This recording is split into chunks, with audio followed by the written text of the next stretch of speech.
সুপ্রিয় দর্শক, আসসালামু আলাইকুম। সবাইকে আমন্ত্রণ জানাচ্ছি মোহনা টেলিভিশনের খেলাধুলা নিয়ে আমাদের বিশেষ আয়োজন ওরিয়েন্ট ফুড টাইম স্পোর্টস। পুরো অনুষ্ঠান জুড়ে আপনাদের সাথে আছি আমি সাইফুল ইসলাম নয়ন। আমরা খেলাধুলার গবেষণা, উন্নয়ন, পরিকল্পনা ও বাস্তবের নিয়ে কথা বলে থাকি corporate social responsibility, tourism and sports নিয়ে। তার এই ধারাবাহিকতায় আমরা যে আলোচনা করব বাংলাদেশের ফুটবলের বিভিন্ন বিষয় নিয়ে। আর এই বিষয় নিয়ে কথা বলতে স্টুডিওতে আমন্ত্রণ জানিয়েছি অত্যন্ত একজন প্রিয় মানুষকে। আসুন পরিচিত হই তার সাথে। আমার সাথে আছেন ওয়াহিদুজ্জামান খান পিন্টু, সাবেক জাতীয় ফুটবলার, বাংলাদেশ জাতীয় ফুটবল দল এবং একসময় ডাকসুর ক্রীড়া বিষয়ক সম্পাদক হিসেবে দায়িত্ব পালন করেছেন।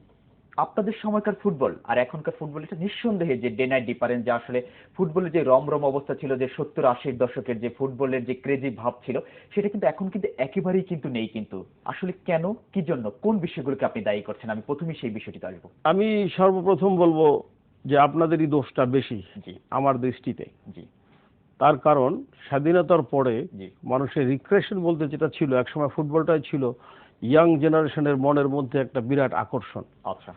সেটা আপনাদের মিডিয়ার উন্নতির কারণে জি আপনারা ইংলিশ ফুটবল, বিভিন্ন দেশের বিভিন্ন উন্নত মানের ফুটবল দেখানোর জন্য হুম হুম আমাদের এই দুর্বল ফুটবল থেকে মানুষ সরে যাচ্ছে আচ্ছা এবং সরে গেছে। হুম হুম এবং একই সাথে আমাদের ফুটবল চালানোর পরিচালনার দুর্বলতা, ফুটবলে পেট্রোনাইজের অভাব হুম হুম এবং রাষ্ট্রীয় পর্যায় থেকে ফুটবলের যে পেট্রোনাইজ করতে যে দীর্ঘমেয়াদী পেট্রোনাইজ করা দরকার, Right. সেটার প্রচন্ড অভাব, যে কারণে ধীরে ধীরে আমরা হারিয়ে যাচ্ছি। একটা সময় যে কোন পর্যায়ে পুজবো, আজকে ঢাকা বা বাংলাদেশের আনাচে কোনাচে মাঠ নেই।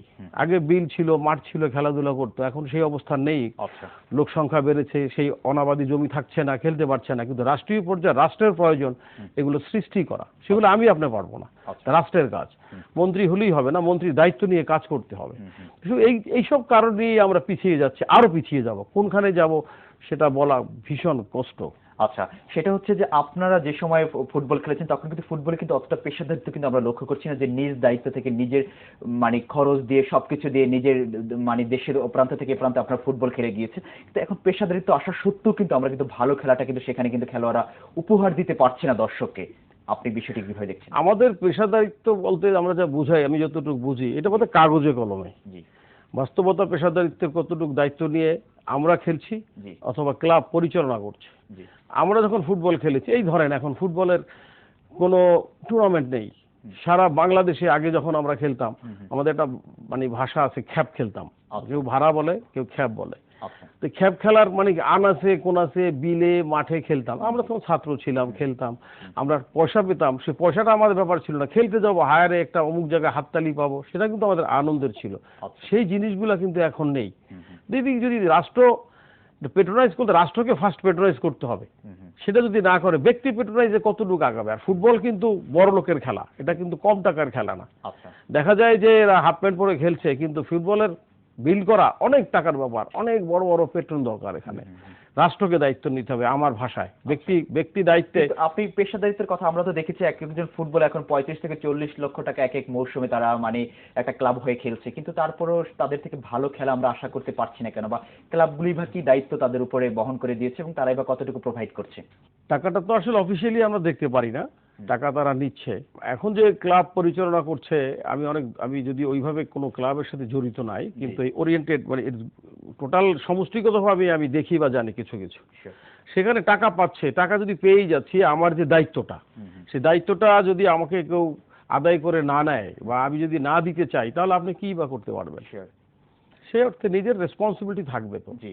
আর আসলে হচ্ছে যে এখন যে আমরা দেখছি যে ক্লাবগুলো কিন্তু মানে যে ভালো প্লেয়ারদেরকে কিন্তু ভালো সম্মানী দিয়ে কিনে নিচ্ছে, বাট তারা যে খেলোয়াড় তৈরি করতে হবে, যে বাংলাদেশের পাইপলাইনে যে খেলোয়াড়গুলো আছে তাদেরকে যে আরো বেশি এস্টাবলিশ করতে হবে, সেই ধরনের মানসিকতা কিন্তু ক্লাবগুলোর কিন্তু নেই। আপনি একজন ক্লাবের কর্মকর্তা হিসেবে বিষয়টিকে কিভাবে দেখছেন? যদিও আমি কোনো ক্লাবে ওইভাবে কর্মকর্তা নই, আপনি মোহামেডান ক্লাবের সাথে একসময় ছিলেন এবং এখনো আছেন মোটামুটি ভাবে। আমি ছিলাম না, এখন আমি মডার্ন ক্লাবের সাথে ওইভাবে জড়িত নেই, তবুও সবার সাথে আমি জড়িত। যাই হোক, সেটা হলো অন্য কথা। একটা ছেলে খেলতে আসছে নোয়াখালী থেকে অথবা আমার দেশ বরিশাল থেকে, আমি কতটুকু বা জানি, ওই ছেলেটা কতটুকু বা জানে, আমাকে পরিচালনা করতে হবে ছেলেটা যেন প্রপার ওয়েতে পরিচালিত হতে পারে। সেটা ওই ছেলেকে দোষ দিয়ে তো লাভ নেই। দোষ হলো ক্লাব কমিটির, দোষ হলো আমাদের ফেডারেশনের আইন কানুনের। আচ্ছা, কিন্তু আরেকটি বিষয় হচ্ছে যে আমরা দেখেছি যে আপনার পায়োনিয়ার যেটা হচ্ছে যে মানে ফুটবল গড়ার কারিগর অনেক অনেক বড় মানের ফুটবলার কিন্তু সেখান থেকে কিন্তু উঠে আসছে, কিন্তু আমরা দেখছি এইটাও কিন্তু কন্টিনিউ হচ্ছে না, কিন্তু বাফুফে কিন্তু এটা কন্টিনিউ করছে না, কিন্তু আসলে আপনি বিষয়টি কিভাবে দেখছেন একজন অভিজ্ঞ ফুটবলার হিসেবে বিষয়টি? আমাদের সময় first division, second division, third division ছিল, ফোর্থ ডিভিশনে মুখোমুখি ছিল। আচ্ছা এখন এইসব A league, B league, pioneer league বলে শুধু নামের সুন্দর ফুলঝুরি হয়েছে, ফুটবল আর কিছুই হয়নি। আচ্ছা আমরা যখন খেলতাম আমরা কি দেখতাম, যখন বরিশালে ওই যে খেপে যেত বড় বড় প্লেয়ার যেমন জাকারিয়া, পিন্টু, গোলরক্ষক শান্টু, আমরা কিন্তু তাদের দেখতাম তারা কিভাবে হাঁটতো, কিভাবে কি করতো, আমরা কিন্তু ফলো করতাম। সেখন সেই ইমেজটা, সেই অবস্থানটা এখন আমাদের নেই। পায়োনিয়ার বলতে আমরা তো বিএফএফ এ ঘটা করে ইলেকশন করি, আমি কারো বিরুদ্ধে কোনো কথা বলবো না, কিন্তু বর্তমান যে কমিটি এসেছে এরা অলমোস্ট খেলোয়াড়, দুই একজন ছাড়া সবাই খেলোয়াড়, হয়তো এক আধজন ছাড়া। কিন্তু আমরা তো আমাদের দেশবাসীর বা আমাদের যারা এক্স খেলোয়াড়, আমাদের এক্সপেকটেশন ছিল কিন্তু তাদের উপরে অনেক বেশি, সেই হিসেবে কিন্তু আমরা কিছুই পাইনি, আর কবে পাবো আমি জানি না। এর মধ্যে কানাঘুষা হয়, অমুকে রাজত্ব চালাচ্ছে, অমুক করছে, আমি নামে যাব না, কিন্তু যারা বলছে তাদেরও তো উচিত যে উনি যদি ঠিকভাবে কাজই না করে বা উনিই বা কেন কাজ করবেন না, প্রোটেস্ট করা উচিত, কিন্তু কানাঘুষা করে তো আর কাজ হবে না। আচ্ছা এই যে ধরেন আমি বলি, আজ থেকে বোধহয় 2 বছর আগে আমাদের এই সহপাঠী আসলাম ও একটা টুর্নামেন্ট শুরু করেছিল, স্কুল ফুটবলের কথাই আমি বলছি, খুব ভালো লেগেছিল।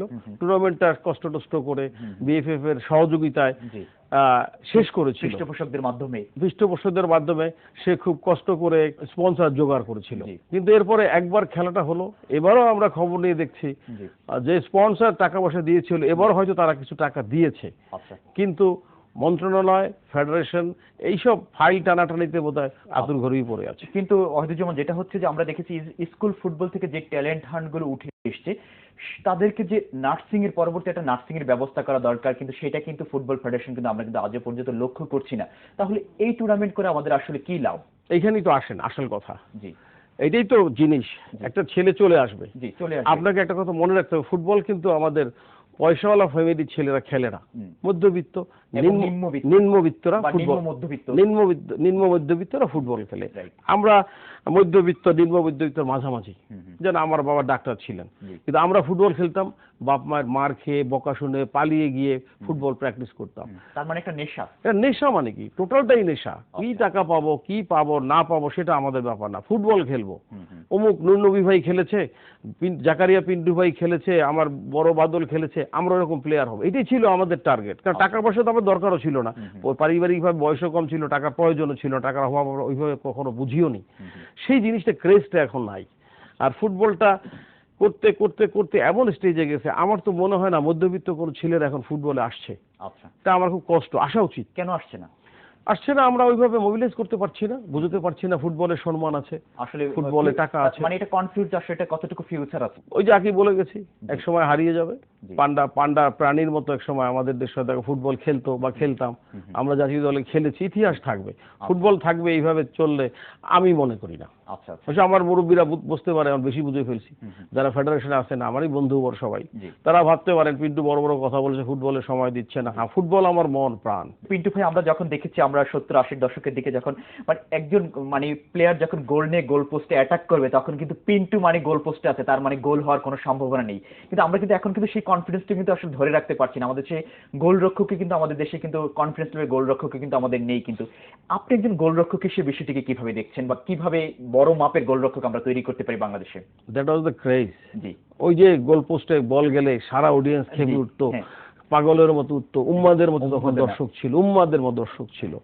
সেগুলো আমরা তাদের ধরে রাখতে ফেল করেছি, আমরা তাদের কিছু দিতে পারিনি, তাদের কিন্তু কোনো দোষ নেই। আরেকটা দোষ আপনাদের, জীবন্ত খেলা দেখাচ্ছেন, আমাদের এই খেলা হাঁটুর বাড়াবাড়ি খেলা তারা দেখতে চায় না।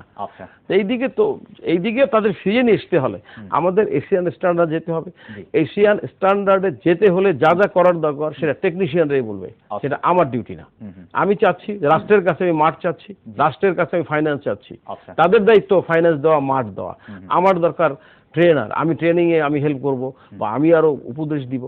সুতরাং এই জন্য ক্রেজ হারিয়ে যাচ্ছে। কিন্তু আপনি বলছিলেন যে আসলে আমাদের এশিয়ার মধ্যে একটা ভালো অবস্থান তৈরি করতে হবে, কিন্তু তার আগেই কিন্তু আমরা কিন্তু বিশ্বকাপ খেলার স্বপ্ন কিন্তু বারবার কিন্তু বাফুফে থেকে দেখাচ্ছে।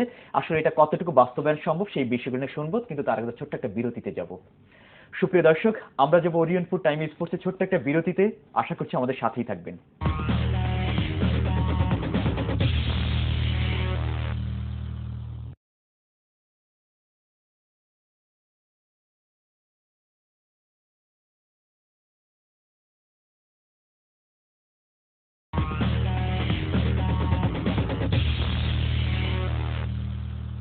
সুপ্রিয় দর্শক, বিরতির পর আবারও সবাইকে আমন্ত্রণ জানাচ্ছি ওরিয়েন্ট ফুড টাইম স্পোর্টসের সাথে আছেন অত্যন্ত প্রিয় মানুষ ওয়াহিদুজ্জামান খান পিন্টু।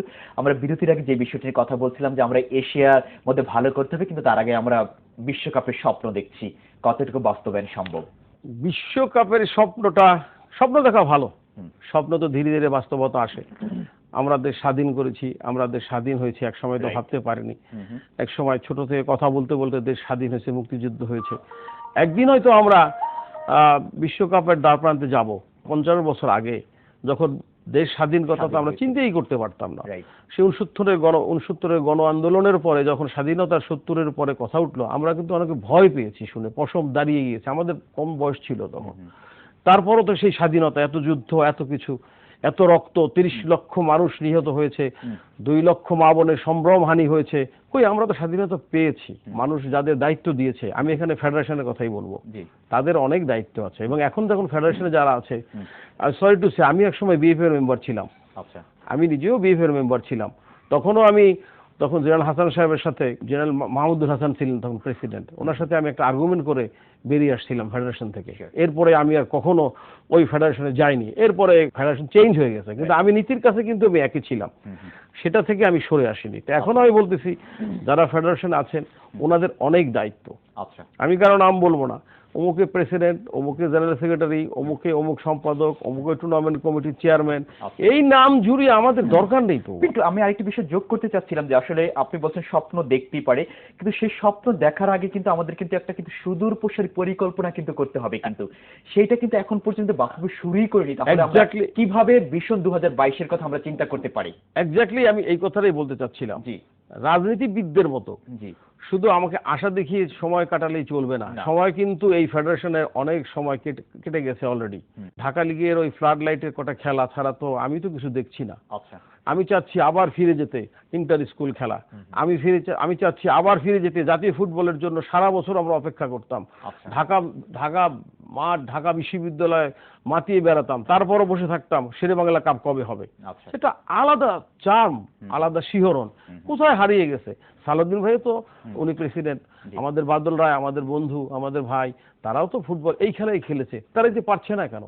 তার অর্থ আমি বলবো না তারা ব্যর্থ হয়ে গেছে, তাদের চেষ্টা করা উচিত, তাদের পারা উচিত। তাদের কাছে পাবলিক এটা চায়, ন্যাশন এটা চায়, এটা তারা বুঝছে না। তারা তো একজন পরীক্ষিত সংগঠক হিসেবে আমরা জানি, তারপরে তারা কেন পারছে না সেটা একটা প্রশ্ন থাকবে। তার আগে আমাদের আরেকটা প্রশ্ন, যে আপনি বলছেন মিডিয়াকে আপনি দুবার দোষ দিয়েছেন, কিন্তু মিডিয়া তো আসলে ভালো খেলোয়াড়দের খেলাটা সবসময় দেখিয়ে তাদেরকে, যারা খেলোয়াড় আছে দেশের খেলোয়াড়, তাদেরকে উদ্বুদ্ধ করতে চেষ্টা করে অলওয়েজ। কিন্তু মানে আপনি বলছেন যে মিডিয়ার দোষ, তাহলে এখান থেকে দেখি তো ভালো খেলোয়াড়দের খেলা দেখি তো শিখবে। যদিও মিডিয়াকে ওইভাবে দোষারোপ করিনি, এটা হলো আদরের দোষ। যেমন এক বাচ্চা একটু মোটা, একটা বাচ্চা চিকন, চিকন মানে হালকা, মা কিন্তু চিকনটাকে বেশি পছন্দ করে, তখন কিন্তু ওই মোটাটা মাইন্ড করে। তো এখানে বলার অর্থ মিডিয়া কিন্তু আমাদের চোখে দেখিয়ে দিয়েছে দিস ইজ ফুটবল, যেটা আমরা দিতে পারছি না, আমরা লজ্জা পাচ্ছি।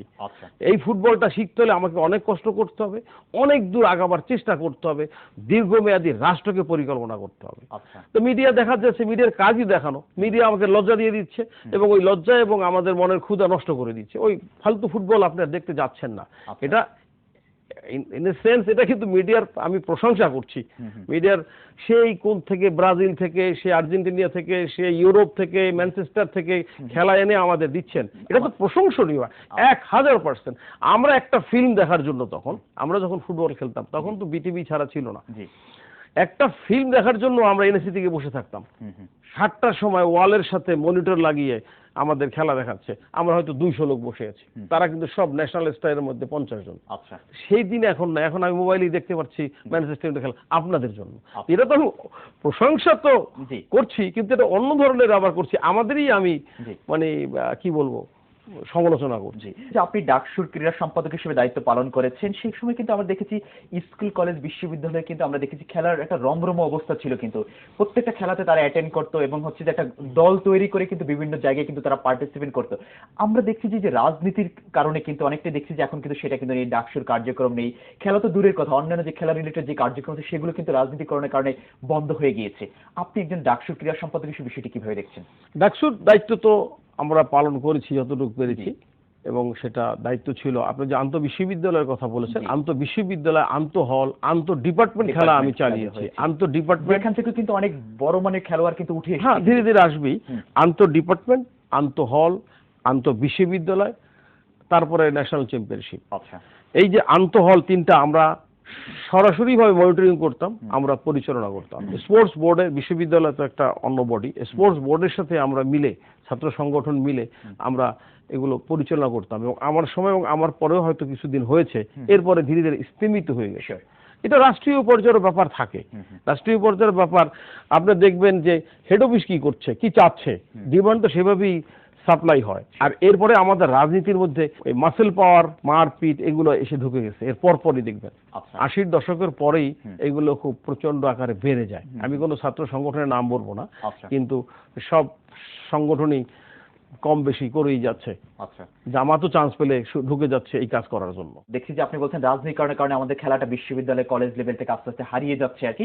আসলে কিভাবে সেটাকে আমরা মানে ধরে রাখতে পারি আর কি, যদি আমাদেরকে একটু পরামর্শ দেন আপনি। আপনি আগেই বললাম জি, রাষ্ট্র দায়িত্ব, মানে রাষ্ট্র পুরোপুরি দায়িত্বটা নিতে হবে। অবভিয়াসলি রাষ্ট্রকে মনিটরিং করতে হবে। জি, দরকার হয় সেই মনিটরিং করার জন্য টেকনিক্যাল ম্যান হায়ার করতে হবে, যেরকম রেফারি হায়ার করি ইন্টারন্যাশনাল ম্যাচের থেকে আমরা। আচ্ছা, হায়ার করতে হবে, তাদের কাছ থেকে বের করতে হবে আমার কি আছে এটা দিতে হবে, তারাই বের করে দিবে ডু দিস, আমরাই তখন করব। আমি বলবো যে 10টা প্লেয়ার নিয়ে আমি রোজ সকালবেলা, আমার পকেটে টাকা আছে, আমি তাদের আমার একটা গাড়ি নিয়ে তাদের খেলা দেখাচ্ছি, এটা রাষ্ট্রের কোনো কাজ হবে না, ফুটবলের কোনো উপকার হবে না। এটা রাষ্ট্রীয়ভাবে, যে এসআরও বলে না, এসআরওতে আসছে, রাষ্ট্রীয়ভাবে এটাকে মনিটরিং করতে হবে যদি আপনি উন্নতি চান। তাহলে এরকম এই যে আমার বন্ধু বড়রাজ বসে আছে, এই বেশভূষা কথা বলবো, এটা করব সেটা করব, আমি 2021 সালে আমি ওয়ার্ল্ড কাপ খেলবো আর ওয়ার্ল্ডের ডব্লিউ আমি জায়গায় বুঝতে পারছি না, এইসব গল্প টল্প মানুষ এখন আর খাবে না ভাই।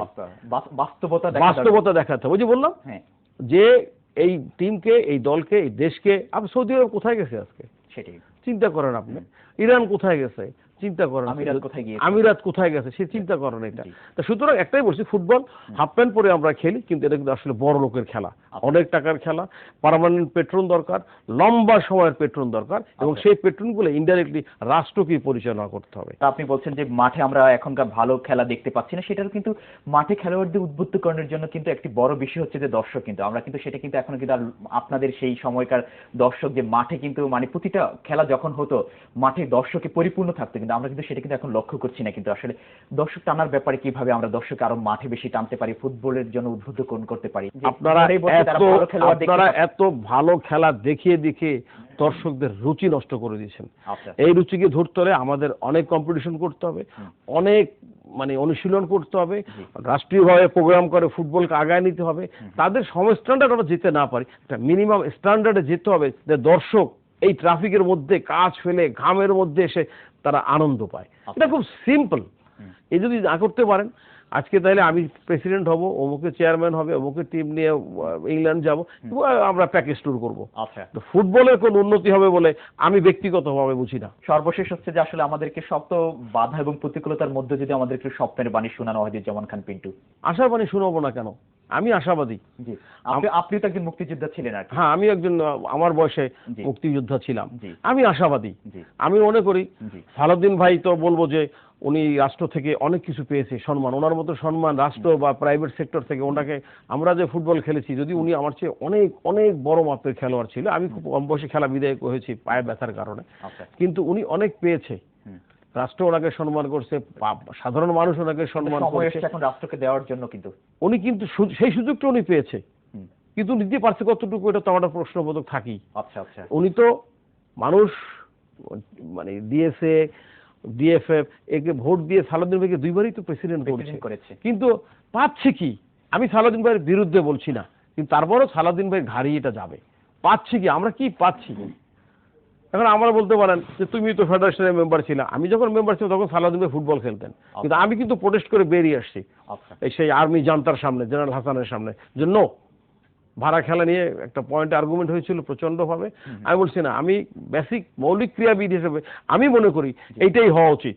আচ্ছা এখন আপনারা যদি উনি আমাকে স্নেহ করতেন, ওনার সামনে এত কথা বলার, আল্লাহ ওনাকে বেহেশত নসিব করুন, আমাকে খুব আদর করতেন, ওনার সাথে বড় কথা বলার আমার ক্ষমতা ছিল না, তারপরে আমি ওই স্নেহের সুরই বলছি না, আমি বেসিক মৌলিক ক্রিয়াবিদ, আচ্ছা আমি বলবো যে এটা হওয়া উচিত। আপনারা যদি আউটলেট রিজেক্ট করে দেন আমার তো কিছু করার নাই, আমি প্রোটেস্ট ওয়ার্কআউট ওইভাবে বলবো না, আমি চলে গেলাম। That was my last meeting, BFF এর আমার শেষ মিটিং।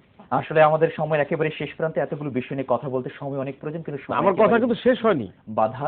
আপনি সর্বশেষ যদি আমাদেরকে বলেন 30 সেকেন্ডে, যদি আপনার কোনো ফুটবল নিয়ে এবং বাংলাদেশের ক্রীড়াঙ্গন নিয়ে বলার জন্য কিছু থাকে ছোট্ট করে। ফুটবল নিয়ে একটাই, রাষ্ট্রীয়ভাবে পরিচালনা করতে হবে জি। এবং আমরা যারা বৃদ্ধ খেলোয়াড় আছি তাদের রাষ্ট্রকে সহযোগিতা করতে হবে। জি। রাষ্ট্র যখন ডাকবে নিশ্চয়ই আমরা তাদের সহযোগিতা করব। জি। আমি এমন কোনো টেকনিক্যাল লোক না, কিন্তু আমার চেয়ে অনেক ভালো ভালো ভালো ভালো অনেক বড় বড় লোক আছে, আমি ওই দলের একজন সাথী। আচ্ছা এটাই রাষ্ট্র পরিচালনা করতে হবে, রাষ্ট্রকে আসতে হবে। আচ্ছা আচ্ছা, অসংখ্য ধন্যবাদ জনাব ওয়াহিদুজ্জামান খান পিন্টু আমাদেরকে সময় দেওয়ার জন্য। আপনাকেও ধন্যবাদ আমাকে ডাকার জন্য। সুপ্রিয় দর্শক, আমরা আমাদের অনুষ্ঠান একেবারে শেষ প্রান্তে, তবে যাবার আগে বলছি, অনুষ্ঠান সম্পর্কে যে কোনো তথ্য এবং মতামত আপনি আমাদেরকে জানাতে পারেন। খেলা সংক্রান্ত যে কোনো তথ্য আপনি আমাদেরকে জানাতে পারেন। আপনি জানান আমাদেরকে, আমরা জানাবো গোটা বাংলাদেশকে। এতক্ষণ আমাদের সাথে থাকার জন্য সবাইকে অসংখ্য ধন্যবাদ জানিয়ে আমি সাইফুল ইসলাম নয়ন এখানে বিদায় নিচ্ছি। ভালো থাকবেন সবাই, আল্লাহ হাফেজ।